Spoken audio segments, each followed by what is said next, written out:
இந்த பையன் அதுல இருக்கும் வாக்கியங்கள் யாருக்கு பொருந்தும்? இவங்களுக்கெல்லாம் பேமெண்ட் வேணாம், பஸ் சார்ஜ் கொடுத்தா மட்டும் பிக் பாஸ் ஒரு டாஸ்க் கொடுத்துருக்காரு. அந்த டாஸ்க் பேர் வந்து பார்த்தீங்கன்னா யாரா அந்த பையனாமா. ஆக்சுவலாக உள்ள ஒரு பவுல் கொடுத்தா அந்த பவுலில் வந்து ஒவ்வொரு கேரக்டரை டிஃபைன் பண்ணி ஒவ்வொரு சீட் இருக்குமாமா. ஸோ அந்த சீட்டு யாருக்கு பொருந்தது, இந்த கேரக்டர் யாருக்கு பொருந்துன்னு சொல்லிட்டு நம்ம ஆளை செலக்ட் பண்ணி சொல்லணும். அதுதான் டாஸ்க்கு. அதுக்கு பேர் தான் யாரா அந்த பையன் அப்படிங்கிறது. ஆக்சுவலாக பார்த்தீங்கன்னா ஃபஸ்ட்டு காலையில் ஒரு ப்ரோமோ வந்துச்சு இல்லைங்களா, அந்த ப்ரோமோ வந்து இதுக்கு பின்னாடி நடந்தது. இப்போ வர ப்ரோமோ முன்னாடி நடந்தது. ஸோ ரெண்டும் முன்னாடி வரத பின்னாடி முன்னாடியும் சொல்லிட்டு மாற்றி கொடுத்து நம்ம கன்ஃபியூஸ் பண்ணிருக்காங்க.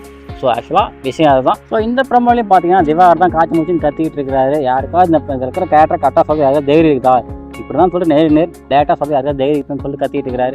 24 நாளும் சும்மா இருக்குன்னு சொல்லிட்டு என்ன சொல்கிறீங்க, நான் என்னென்னலாம் பண்ணிட்டு இருக்கேன்னு தெரியுமா, நீங்கள் தானே சும்மா இருக்கீங்க அப்படி இருக்குன்னு, என்னையா இந்த மனசுக்கு என்னதான் வேணும் இந்த மனசுக்கு அப்படிங்கிற மாதிரி ஏதோ புலம்பிட்டு கத்திட்டு கிடக்குறாரு. இவங்க தான் அப்படியே ஸ்ட்ராங்கா சொல்றது தைரியம் இல்ல. சீக்கு வந்த கோழி மாதிரி 24 மணி நேரம் பெட்ஷீட்ல தான் சொல்றாங்க. திவாகர் எப்படியோ ஏதாவது சொல்றாரு, சீக்கு அந்த கோழி மாதிரி இருக்கான், பொழுதானிக்கு சும்மாவே இருக்கான், அவன் என்ன சொல்றானா, நானும் என்னென்ன பண்ணிட்டு இருக்கேன்னு தெரியுமா, என்னை கம்பேர் பண்ணும்போது நீலாம் வெறும் 30% கூட கிடையாது, நான் அவ்வளோ கண்டென்ட் பண்ணிட்டு இருக்கேன், நான் அவ்வளோ டேலண்டடாக இருக்கேன், உனக்கு என்ன டேலண்ட் இருக்குது ப்ரூவ் பண்ணிக்காமி அப்படிங்கிற மாதிரி சொல்லவும் எஃப்ஜே தயத்து பூச்சிட்டு இருக்காரு. நீங்கள் இந்த படம் தலைவா படம் பார்த்தீங்களா, அது சந்தானம் ஒரு காமெடி பண்ணி பார்த்தீங்களா, என்ன துஷ்மந்திரன் தலகத்தை குதிச்சுட்டு இருக்கேன் அப்படின்னு சொல்லிட்டு அந்த மாதிரி தலகத்தா குதிக்கிறார். ஏதோ ஸ்டண்ட்டெல்லாம் பண்ணிட்டு இருக்காரு, எனக்கும் டேலண்ட் இருக்கு பாரு அப்படிங்கிற மாதிரி.